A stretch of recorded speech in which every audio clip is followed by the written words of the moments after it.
guys! Welcome back to Hydro Blasters Manila. So ngayon ang pag-uusapan naman natin is itong pinakabago nating gel blaster pistol na Rattlesnake P320.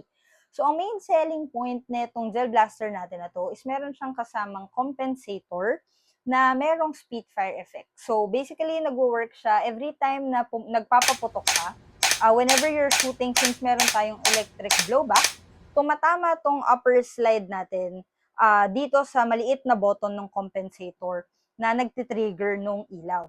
Ngayon, kung hindi naman kayo fan ng pailaw, meron pa rin kasama to na plain compensator para walang pailaw. So, pag hindi pa rin, ayaw nyo pa rin ng compensator, meron tayong parang pang-cover lang. So, itong basically naglalak na itong compensator natin. Pwede nyo siyang ikabit lang nang wala tong compensator para lang makover yung extended na inner barrel natin kung saan nakalagay din yung built-in na hop-up natin. So the way to activate this gel blaster is hindi natin siya kailangang manually ikasa. Actually, kapag kinasa nyo siya, ang mangyayari, magiging manual siya, parang pellet gun na one cock, one shoot. So the way to activate it is, i-hold nyo lang yung trigger for 3 seconds. Tapos, kakasa na siya. So kaya siya nag-slide lock ngayon kasi wala tayong bala. For the magazine naman, hindi built-in yung battery natin. Nire-remove itong mag base.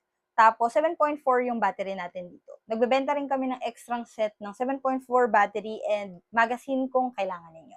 Ang capacity natin is 18 to 19 pieces. Yes, binilang ko siya pa isa-isa.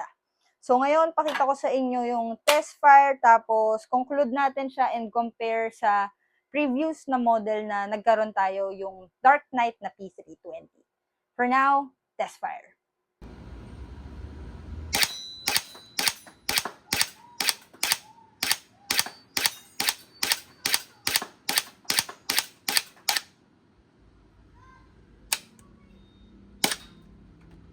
So, ayun yung test fire natin. Ngayon, ko-compare naman natin siya dito sa Dark Knight P320 natin.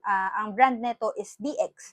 So, size-wise, halos parehas lang sila. And syempre, very similar yung design since parehas naman silang P320. Ang pinagkaibahan nila, major, is itong grip natin. Magkaiba yung design.